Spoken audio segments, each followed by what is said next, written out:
Last week I did how CM Punk should debut in AEW, and today we're doing part 2 of that with how Bryan Danielson should debut in AEW.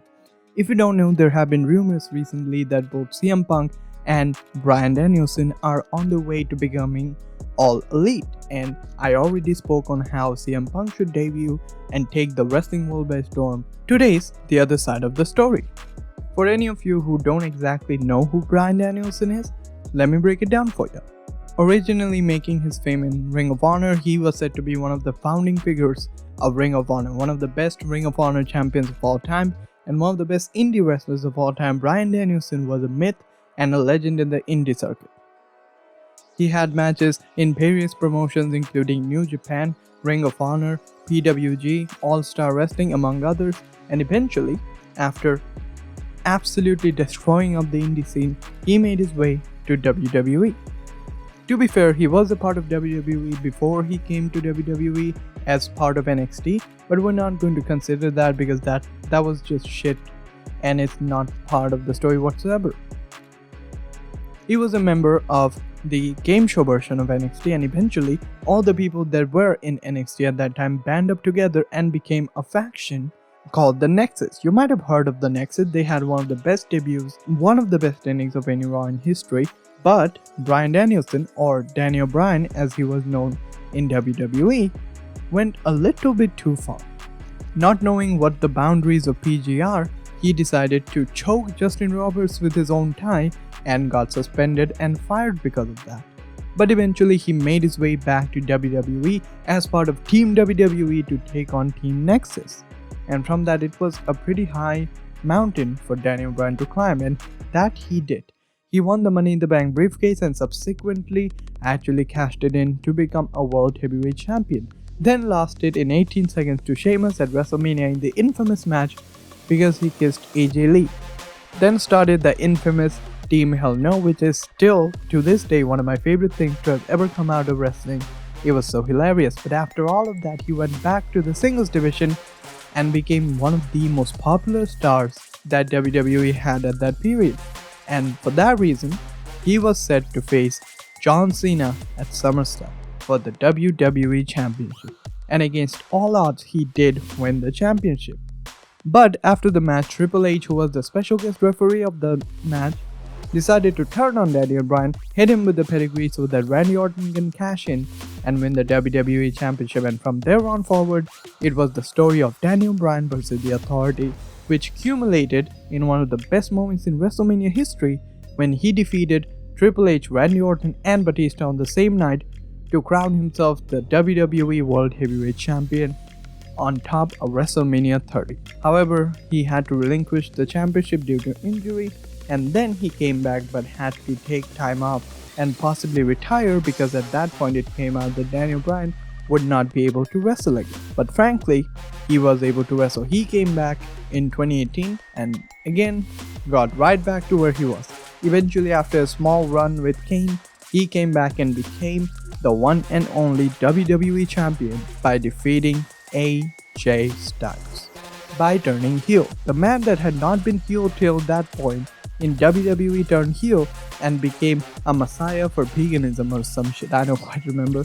But that was a brilliant character for Daniel Bryan because he played it to perfection. He got Eric Rowan as a muscle for some reason, but eventually lost the WWE Championship to Kofi Kingston in another one of the best moments in wrestling history. And after that, he went back to the mid-card until WrestleMania 37 when he somehow got to main event WrestleMania 37. And frankly, it was a brilliant match, but then he got banished from SmackDown when he lost his singles WWE Universal Championship match against Roman Reigns. And that was not just him being banished from SmackDown. In actuality, his contract with WWE was up, and he decided not to re-sign with WWE because he wanted to work in New Japan, the ties of whom are with AEW. With all of that said, that was a brief summation of Daniel Bryan's time. But now he's back to being Bryan Danielson, and frankly speaking, is the best version of him. With all of that said, here is how AEW should book the American Dragon, Bryan Danielson.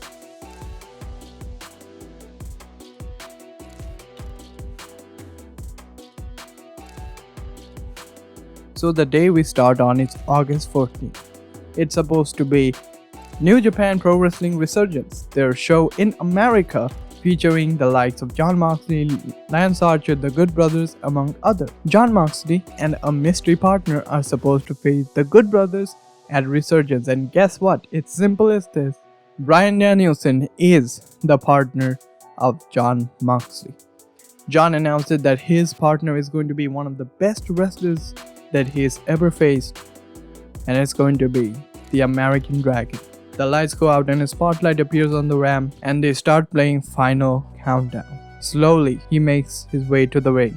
The man, the myth, the legend, the American Dragon, Bryan Danielson. And of course, eventually, he does win the match with Jon Moxley. But then, he takes the mic and says, "This was good and all, but I have an announcement to make. I am now officially All Elite." The crowd go wild, but then he says, "That's not all. I will be entering the G1 Climax this year." Because frankly, Bryan wanted to face people from New Japan, so what a better way to do that than have him enter the fucking G1 Climax, which is literally next month. So even though AEW has this buzz of Daniel Bryan coming in, he will immediately be going for Japan to enter the G1 Climax, so he will not be debuting on AEW anytime soon. That gives us some time to set up a single feud with a guy who also thinks that he's better than you, and you know it. Yes, I'm talking about MJF. I think MJF is the perfect first opponent for Daniel Bryan. Of course he is. He's a shitbag and Daniel Bryan is so liked, or Bryan Danielson is so fucking liked, that of course it's the perfect match. During his time in New Japan, MJF starts calling out Bryan Danielson. He takes the mic and says, "I don't really know why you keep chanting for the guy who's stuck in Japan. I'm still here, I'm better than him, and you know it." Week after week after week, he starts ramping up the attacks. One week, he wins with the running knee. Then, one day, with the yes lock. Then another day, he does the yes kicks. And it's all to taunt Daniel Bryan. But then Daniel appears on the screen. Bryan says, "Hey MJF, so I know that you've been calling me out. See, there's a thing called the internet, and everyone has been telling me how you have been calling me out while I'm out here. Which is so weird, because I'm coming back next month, and I've talked to Tony, and you're going to be my first opponent at Full Gear. It's going to be MJF versus Bryan Danielson, and if you think that any of your low team partners can actually come and interfere, no, buddy, if they even try to interfere, you automatically lose the match." MJF looks worried, and Bryan Danielson has made the challenge, and it is made official. Full Gear Bryan Danielson versus MJF. If any of the Pinnacle actually interfere, MJF loses the match. After losing the G1 Climax, because frankly I don't think he should win the Climax, Bryan Danielson returns to America and makes his grand debut in AEW on Full Gear. Similar to the Resurgence entrance, we have a spotlight on the ramp and he comes out to the Final Countdown, being treated like a fucking messiah at this point, and successfully beats MJF. I'm not going to go how the match is going to be played, because it's Daniel Bryan and MJF. It's going to be a good match. On the same night, however, there's also a TNT Championship match that is between Miro and Christian Cage. Miro successfully defeats Christian Cage, but then does not let go of the submission. He continuously keeps beating up Christian Cage until Final Countdown day. Bryan Danielson rushes to the ring and hits a running knee and starts beating up Miro before he retreats and helps Christian back to his feet. The rivalry has begun. Because frankly, I don't think Bryan Danielson should be anywhere near the AEW Championship right now, because in my CM Punk booking, CM Punk is in the AEW Championship picture, and right now I don't think Bryan has anything to do with it. So we're going to keep Kenny and CM Punk and Bryan Danielson as far away from each other as possible. It is announced on next Dynamite that 2 Dynamites from then, it will be Miro versus Bryan Danielson with the TNT Championship on the line. In the middle, you can have Miro calling Daniel Bryan a offspring of God that went rogue or some shit, like Miro's wife is flexible but Daniel Bryan isn't, or some shit like that. I don't know. And Bryan Danielson in the meantime just says, "I don't need words to do my speaking. I'll let my wrestling do it either," because he's just that good. in the ring. He's just that good. Here comes the dynamite that everyone will be talking about in the main event. Bryan Danielson versus Miro TNT Championship. Bryan Danielson makes Miro pass out in the heel hook to win the TNT Championship. The Work Rate Championship is back on Bryan Danielson, and I think Miro should eventually move up to the main championship picture. That would be great. Next week, Bryan says that he will defend the championship against everyone and anyone that comes close or challenges him. He says every other Dynamite there will be a TNT Championship Open Challenge because he wants to prove that he's better than anyone in AEW, and it's not even a question. So on every other Dynamite and sometimes even on Rampage, he defends the title against the likes of Evil Uno, Angelico, Brian Pillman Jr. and others. On a Dynamite later down the road, we have a number 1 contenders match for the TNT Championship between the number 2 ranked Pac and the number 3 ranked Jungle Boy. And surprisingly, Pac actually wins the match and goes on to challenge Bryan Danielson for the championship on the Christmas edition of Rampage.